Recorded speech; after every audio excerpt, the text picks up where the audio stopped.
Ya, Assalamualaikum warahmatullahi wabarakatuh. Selamat datang di perkuliahan Fisika Umum ya. Di pertemuan pertama ini kita akan membahas mengenai hakikat sains. Eh, dalam membahas hakikat sains ini, kita akan meninjau atau mereview bagaimana sejarah dari astronomi. Atau lebih spesifiknya adalah sejarah perkembangan model tata surya ya. Nah, dari sejarah perkembangan model tata surya ini kita akan eh, diharapkan gitu ya dapat menjadi sebuah contoh bagaimana sains itu bekerja. Nah, sebenarnya sejak zaman dulu juga manusia sudah melihat benda-benda langit ya. Bahwa ya pengamatan kita sehari-hari bahwa benda-benda langit seperti bintang, matahari, bulan, dan planet-planet itu bergerak gitu. Sedangkan ya ada di atas dan bergerak. Sedangkan benda-benda yang ada di bawah gitu seperti gunung, sungai, dan lain-lain itu diam gitu. Nah, eh, pengamatan sederhana ini telah membuat si filsuf-filsuf di zaman Yunani dulu itu membuat sebuah model di mana tata surya ini terdiri dari sebuah bola ya, atau berbentuk sebuah bola di mana bumi itu menjadi pusatnya. Nah, benda-benda langit itu menempel di bola tersebut atau di kubah tersebut. Nah, bumi sebagai pusat alam semesta dan diam di tempat, kemudian di luar bumi terdapat sebuah bola kristal gitu yang membawa benda-benda langit pada permukaannya. Nah, bola ini bergerak atau berputar sehingga benda-benda langit terlihat bergerak. Nah, namun kemudian ada observasi baru lagi bahwa ternyata setiap planet itu berputar dengan laju yang bervariasi. Logikanya, kalau planet itu menempel pada sebuah bola, maka kecepatan semua planet itu sama dengan kecepatan si bola tersebut gitu ya. Namun ternyata ada observasi bahwa setiap planet itu berputar dengan laju yang bervariasi atau adanya gerak retrograde. Apa itu gerak retrograde? Jadi begini, secara umum planet-planet itu bergerak ya secara relatif terhadap bintang-bintang yang ada di belakangnya gitu. Karena bintang itu terlihat diam, relatif diam. Kita akan melihat bahwa planet-planet ini setiap hari bergerak dengan bintang-bintang terhadap bintang-bintang gitu ya yang ada di latar belakangnya dengan arah menuju ke timur. Sedangkan bintang-bintang yang ada di belakangnya itu memiliki konfigurasi tetap dan tidak berubah. Karena itulah planet itu dinamakan dengan planet ya. Dia diambil dari sebuah kata dari Yunani yang kira-kira artinya adalah pengembara. Jadi planet itu pengembara. Kenapa? Karena dia itu terlihat bergerak sedangkan ya terhadap bintang-bintang yang ada di belakangnya gitu ya. Gerakannya adalah dari timur atau dari barat ya. Dari barat itu menuju ke timur, dari barat ke timur. Namun, ada waktu-waktu tertentu di mana planet-planet tersebut bergerak dengan arah yang berbeda, yaitu ke barat gitu, dari timur ke barat. Jadi kan harusnya dari barat ke timur. Tapi ada waktu-waktu di mana dia itu setelah sampai sini dia balik lagi ke barat, balik lagi ke barat. Kemudian setelah beberapa hari kemudian normal kembali. Dia maju lagi ke timur.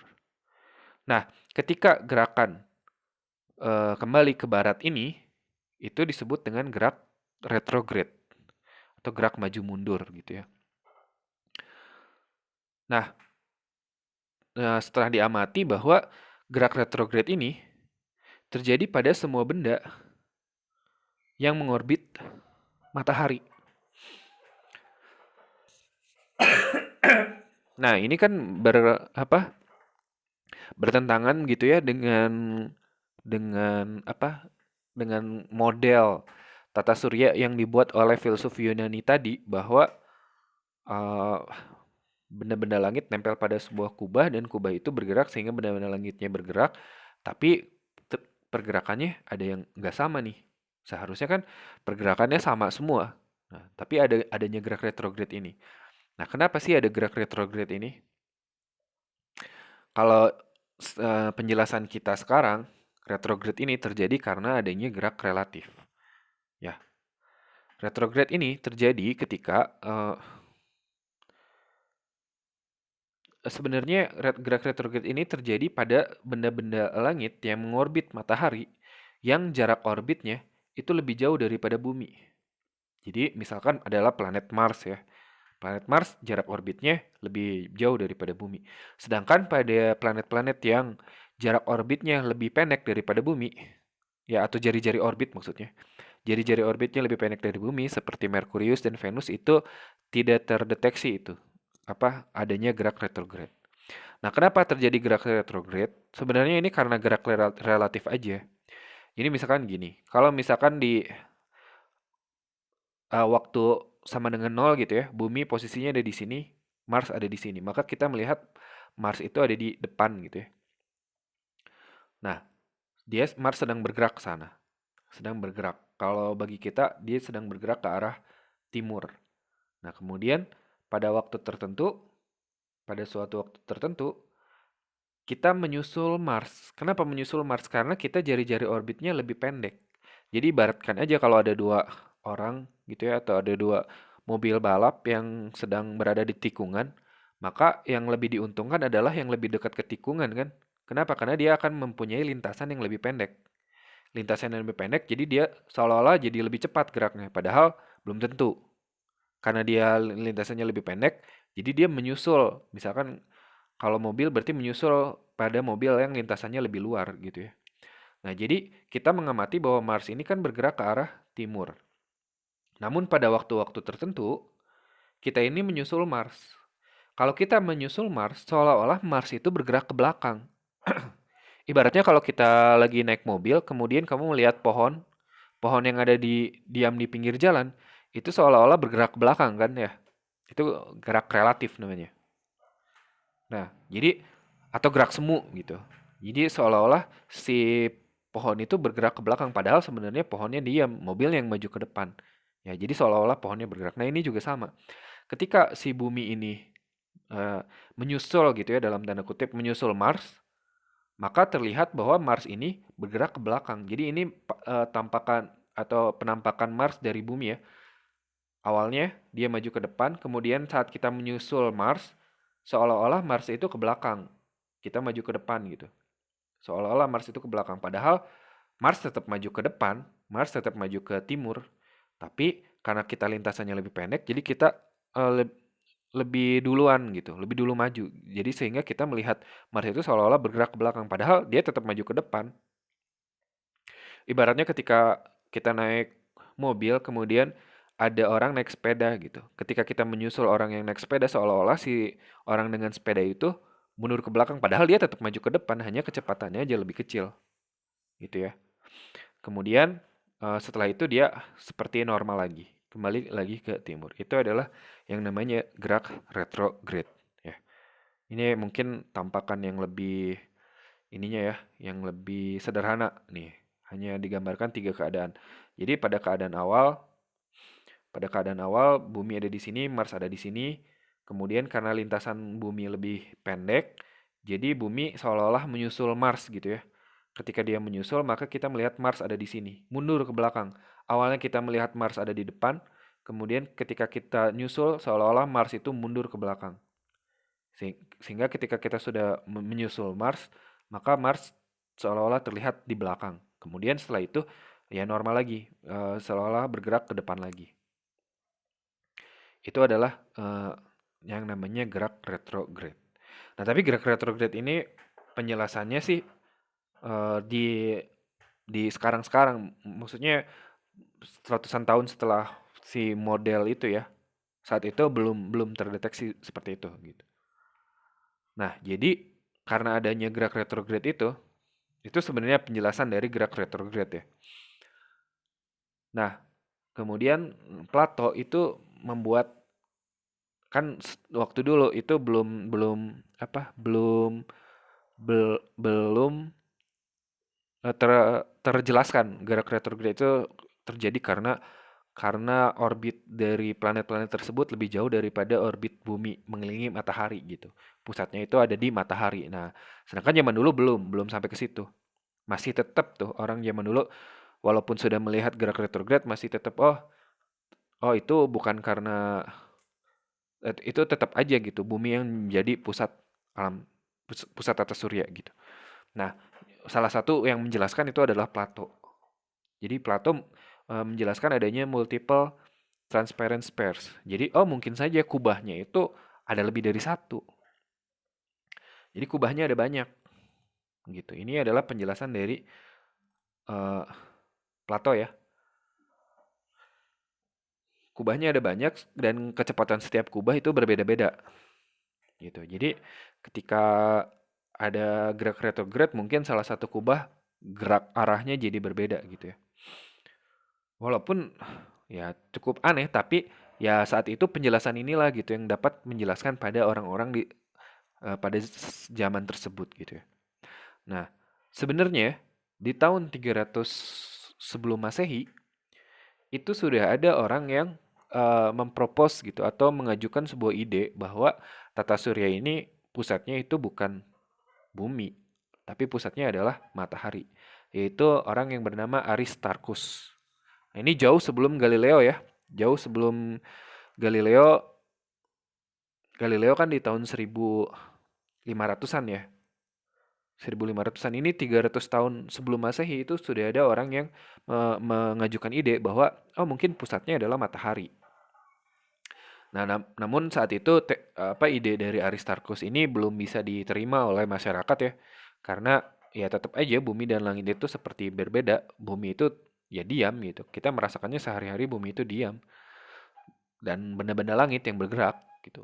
Dan ini berkontradiksi dengan teori dari Aristarchus. Maka teori dari Aristarchus ini agak sedikit dilupakan gitu ya. Jadi ini model terbaru yang dikembangkan saat itu, yaitu bahwa eh, sparesnya itu atau bolanya itu ada banyak gitu, dan setiap bola ini bergerak dengan kecepatan yang berbeda-beda. Ini mungkin kita pahami sekarang sebagai orbit ya, kalau zaman sekarang gitu. Nah, kemudian ada lagi observasi terbaru lagi, bahwa ternyata planet itu ternyata ketika terjadi gerak retrograde itu lebih cerah. Ini adalah observasi pada tahun 200 tahun sebelum Masehi ya. Nah, eh, terlihat lebih cerah itu artinya apa? Terlihat lebih cerah itu artinya si planet-planet ini ketika terjadi gerak retrograde itu dia lebih dekat ya. Lebih dekat posisinya dibandingkan ketika dia jauh dari atau ketika dia tidak terjadi gerak retrograde ya. Artinya dia lebih dekat. Kalau penjelasan dengan pemahaman kita sekarang sih udah jelas ya kenapa lebih cerah. Karena ya lebih dekat gitu ya. Pada saat gerak retrograde ini kita sedang menyusul dari planet tersebut, gitu kan? Artinya ya lebih dekat gitu. Nah, penjelasan dari saat itu datang dari ini kan 200 tahun sebelum Masehi ya. Kemudian pada tahun 100 Masehi itu Ptolemus itu membuat sebuah ide bahwa adanya model Ptolemy ya, itu bahwa adanya Earth Center Epicycle. Jadi tetap tuh bumi adalah pusat dari.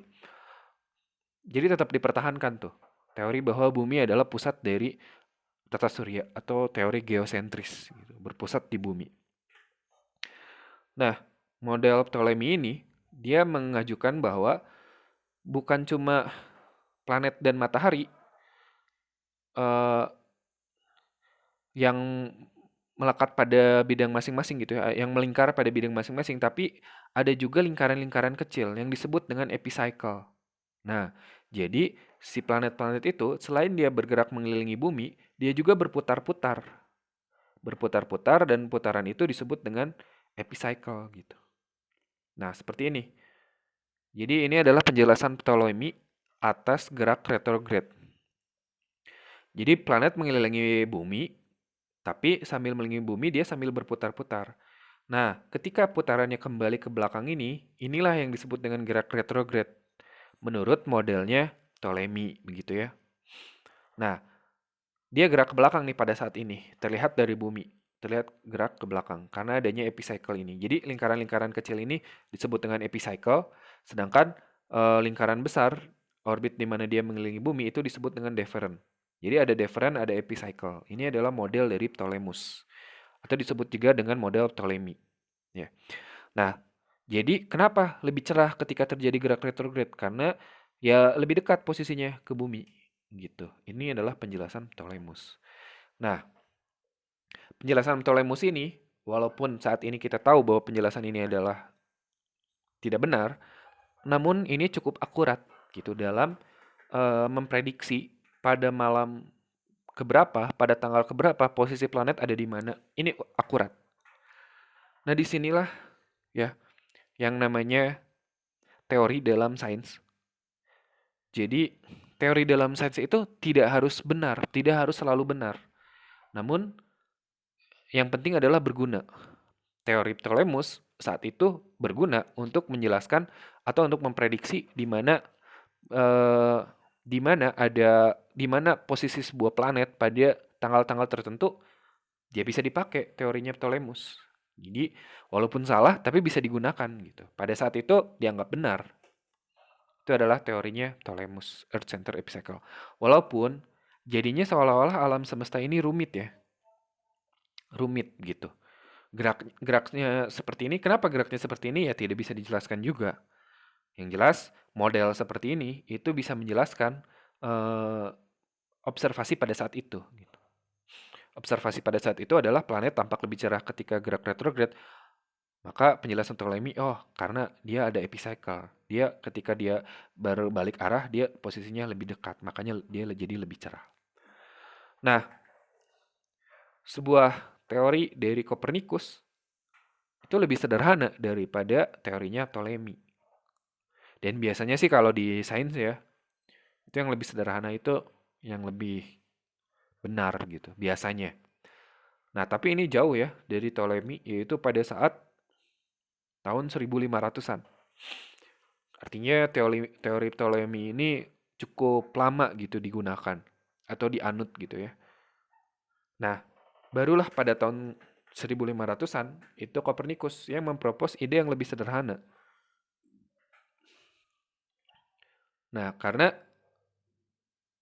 menurut teorinya Copernicus itu nggak ada tuh yang namanya epicycle, putaran-putaran epicycle tuh nggak ada. Ya berputar biasa aja. Hanya saja pusatnya bukan lagi di bumi, tapi pusatnya adalah matahari. Ya, teori Copernicus adalah pusat bumi itu eh, bukan pusat dari alam semesta atau bukan pusat dari tata surya. Bumi itu hanya pusat bagi gravitasi dan bulan. Sedangkan semua planet itu mengitari matahari. Matahari tidak bergerak dan benda-benda lain itu mengitari dari matahari. Yang mengitari bumi itu hanya bulan aja gitu. Itu adalah teori dari Copernicus. Nah, ini lebih sederhana nih teori heliosentris ya. Matahari sebagai pusat tata surya dibandingkan dengan teori geosentris. Geosentrisnya Ptolemy gitu. Bumi sebagai pusat tata surya. Jadi teorinya Copernicus ini lebih sederhana daripada teorinya Ptolemy gitu. Kemudian ada lagi observasi terbaru lagi, yaitu ada orang yang namanya Tycho Brahe. Ya, bagaimana cara membacanya saya juga kurang yakin ya. Intinya dia adalah melakukan perhitungan-perhitungan. Perhitungan-perhitungan, kemudian dia menyanggah teori dari Ptolemy dan Copernicus. Perhitungan-perhitungan yang lebih akurat tentu saja ya. Nah, menyanggah Ptolemy dan Copernicus ini tentang orbit ya. Orbit dari planet-planet dalam mengelilingi matahari ini itu katanya tidak mungkin berbentuk lingkaran. Barulah pada tahun 1600 itu Kepler ya itu mengajukan sebuah ide mengenai orbit planet itu ternyata tidak berupa lingkaran tapi berupa elips ya. Bahwa planet ini mengitari bumi dengan orbit berbentuk elips dengan matahari itu ada di salah satu titik fokusnya. Kan titik fokus dari elips kan dua ya. Nah, matahari itu ada di salah satu titik fokusnya. Ini adalah eh, hukum Kepler atau teorinya Kepler.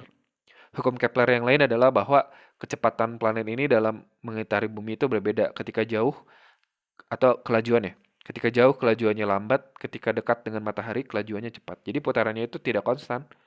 Tapi ketika jauh dia lambat, ketika dekat dia cepat gitu. Ketika jauh lambat lagi, ketika dekat cepat lagi begitu. Itu namanya adalah teori Kepler. Dan akhirnya Galileo ya, pada tahun 1600-an itu menyanggah teori Earth Center ya. Dia mengobservasi dari planet Venus gitu ya, sehingga dia menyanggah teori Earth Center dan dia mendukung teori dari heliocentris atau matahari sebagai pusat tata surya. Jadi itu ya perjalanan panjang model tata surya yang di apa? Yang dibangun oleh manusia gitu. Dimulai dari ratusan tahun sebelum Masehi hingga tahun 1600-an kita mendapat model tata surya yang masih kita gunakan hingga saat ini. Gitu, yang sesuai dengan pengamatan. Nah, ini cukup menggambarkan bagaimana sains itu bekerja, bahwa selalu terjadi selalu terjadi TikTok gitu antara observasi dengan teori. Mulai dari observasi, kemudian dibuatlah teori, kemudian ada observasi baru, kemudian ada teori baru, kemudian ada observasi lagi, dan teori lagi, dan seterusnya. Jadi, antara pengamatan dengan penalaran, itu terjadi semacam dialog, semacam saling usaha untuk saling memahami gitu. Jadi, sains itu apa? Sains itu bisa kita artikan sebagai sebuah dialog antara alam dengan pikiran. Awalnya kita akan mengamati alam. Awalnya kita memiliki pengalaman. Pengalaman ini dapat berbentuk sebagai sebuah observasi ya. Observasi itu adalah proses dari pengumpulan data. Observasi ini bisa berupa dua hal, yaitu pengukuran, yaitu sebuah observasi yang terkuantisasi, artinya ada angkanya gitu. Uh, Misalkan mengukur waktu, mengukur massa gitu ya. Nah, ada juga yang namanya eksperimen. Eksperimen ini observasi juga, tapi kita mengontrol dari apa yang akan kita observasi. Kalau observasi hanya melihat aja, kalau eksperimen itu kita mengontrol apa yang ingin kita lihat. Kita merubah variabelnya. Kita merubah variabel tertentu dan kita mengobservasi variabel yang lain gitu. Nah, itu namanya adalah observasi. Nah, observasi ini atau pengalaman ini menghasilkan penalaran. Ya, jadi setelah kita mengamati sebuah kejadian, kita membuat sebuah penalaran gitu. Penalaran di pikiran kita. Penalaran ini dapat menghasilkan teori maupun hipotesis. Teori itu adalah sebuah kerangka terkonfirmasi dari ide yang menjelaskan dari observasi ya. Dia itu terkonfirmasi itu artinya apa? Terkonfirmasi itu artinya adalah sesuai dengan observasi ya, sesuai dengan data. Nah, teori itu dapat berupa model, yaitu teori. Model itu apa? Model itu adalah teori yang tervisualisasi. Jadi, uh, contohnya model-model tata surya gitu. Jadi ada visualnya, ada gambarnya. Itu namanya adalah model. Jadi model itu adalah teori yang tervisualisasi. Contohnya seperti tadi ya, seperti model multiple transparent spheres, di mana ada bumi di tengah-tengah alam semesta gitu dan dikelilingi oleh kubah-kubah, atau teori heliocentris di mana matahari kemudian ada di tengah gitu, kemudian ada planet-planet yang mengelilingi dalam orbit lingkaran dan seterusnya. Jadi ada visualnya gitu. Itu namanya adalah model. Kemudian ada juga prinsip atau hukum. Prinsip atau hukum itu adalah sebuah ide kecil yang merupakan bagian dari teori. Ini contohnya seperti tadi hukum Kepler. Nah, ini adalah sebuah bagian dari teori heliosentris. Jadi teori heliosentris bahwa matahari sebagai pusat dari tata surya itu ada sebuah ide kecil atau ide di bawahnya itu namanya adalah ide hukum Kepler gitu bahwa si planet mengelilingi tata surya itu bukan berbentuk lingkaran tapi berbentuk elips. Ya. Nah, model dan prinsip atau hukum ini menjelaskan dari yang namanya observasi.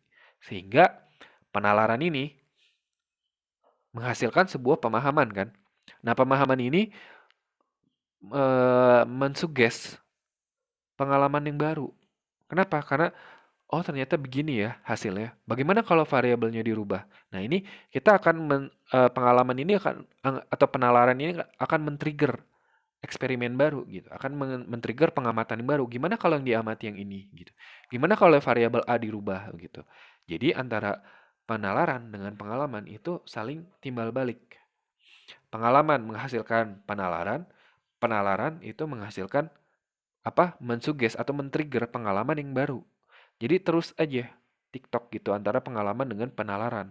Sama dengan tadi kan, antara observasi dengan teori. Terus observasi menghasilkan teori, teori baru men-trigger atau menyarankan observasi yang baru gitu. Itu ya. Jadi yang namanya sains itu antara pengalaman dengan penalaran.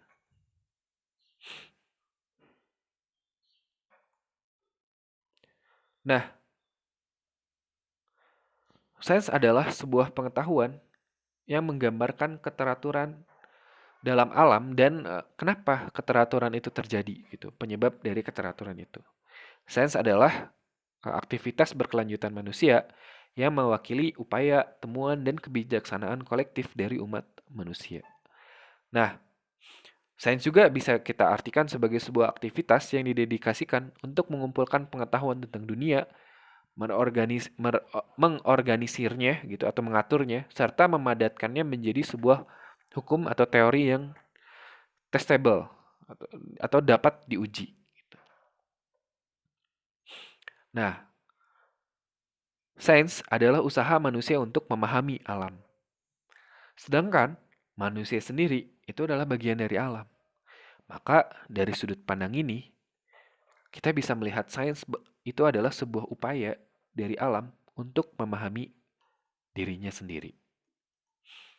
Gitu ya. Nah, bagaimana sih sains itu bekerja? Sains itu bekerja dengan langkah-langkah ilmiah ya. Bagaimana langkah-langkah ilmiah? Yang pertama itu tentu saja amati dulu ya. Kenali pertanyaan penelitian. Tuh, apa yang ingin kita selesaikan gitu. Kenali pertanyaan penelitian sebagai fakta yang belum dapat dijelaskan. Kemudian buatlah hipotesis. Hipotesis itu bahasa lainnya adalah educated guess. Tebak-tebakan tapi bukan asal nebak. Kan berdasarkan pengamatan sebelumnya. Jadi awalnya pasti pengamatan dulu. Jadi kemudian hipotesis ini adalah tebak-tebakan tapi dia ada ada pola gitu, ada pola yang diikuti yang kira-kira dapat menjawab pertanyaan. Kemudian kita prediksi atau kita nalar nih. Bagaimana konsekuensi dari hipotesis ini?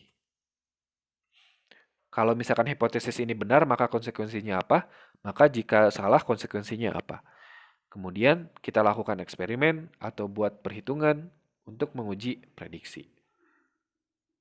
Kemudian terakhir kita formulasikan sebuah hukum atau aturan umum yang mengatur 3 bahan utama tadi, hipotesis, efek dari prediksi, dan temuan eksperimen.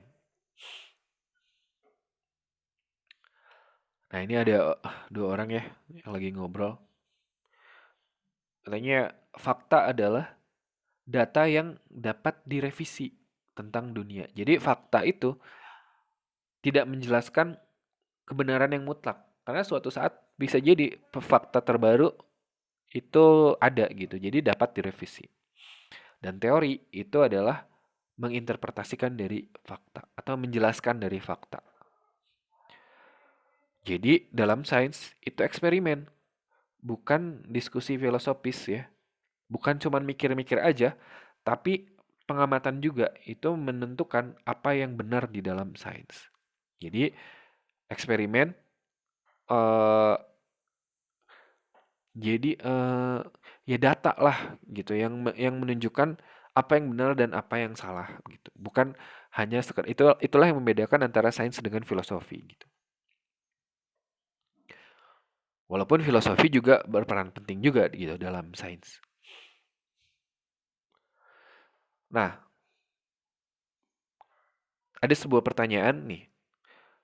Manakah di antara berikut ini yang merupakan hipotesis saintifik? Hipotesis itu apa tadi? Hipotesis itu adalah sebuah educated guess ya, tebak-tebakan yang ada polanya gitu. Tidak asal tebak aja. Nah, syarat dari sebuah hipotesis ilmiah itu adalah kita harus atau hipotesis tersebut dapat dibuktikan bahwa dia bisa jadi salah. Sebuah hipotesis yang tidak bisa dibuktikan bahwa dia bisa salah, itu bukan sebuah hipotesis ilmiah. Ada sebuah kuis ya, manakah di antara berikut ini yang merupakan hipotesis ilmiah atau hipotesis saintifik? A. Atom adalah partikel terkecil dari materi yang ada. B. Ruang angkasa dipenuhi oleh suatu zat yang tidak dapat dideteksi. C. Albert Einstein adalah fisikawan terbesar abad ke-20. Yang mana yang merupakan hipotesis ilmiah? Yang C itu sudah jelas, ini lebih ke opini ya. Maka fisikawan terbesar parameternya apa gitu? Nggak ada parameternya. Ya mungkin ada parameter-parameter tertentu, tapi ini sangat bisa diperdebatkan sehingga ini lebih ke larinya ke opini. Kita lihat yang A dan yang B. Mana yang disebut dengan hipotesis ilmiah? Ingat syarat dari sebuah hipotesis ilmiah itu adalah dia bisa dibuktikan bahwa dia bisa jadi salah. A. Atom adalah partikel terkecil dari materi yang ada. Bagaimana menguji hal ini? Selama kita belum menemukan partikel yang lebih kecil daripada atom, maka pernyataan ini adalah benar. Bagaimana, kapan dia salah? Kapan dia salah adalah ketika kita menemukan ada materi yang lebih kecil daripada atom. Contohnya adalah elektron dan proton. Dia bisa dibuktikan salah. Maka A ini adalah hipotesis ilmiah. Sedangkan mari kita lihat yang B. Ruang angkasa dipenuhi oleh suatu zat yang tidak dapat dideteksi. Bagaimana membuktikan bahwa ruang angkasa ini dipenuhi oleh suatu zat tersebut?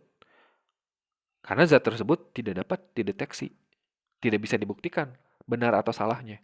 Maka B ini itu adalah bukan hipotesis ilmiah. Karena dia tidak bisa dibuktikan salahnya. Jadi hipotesis ilmiah itu bisa dibuktikan salahnya.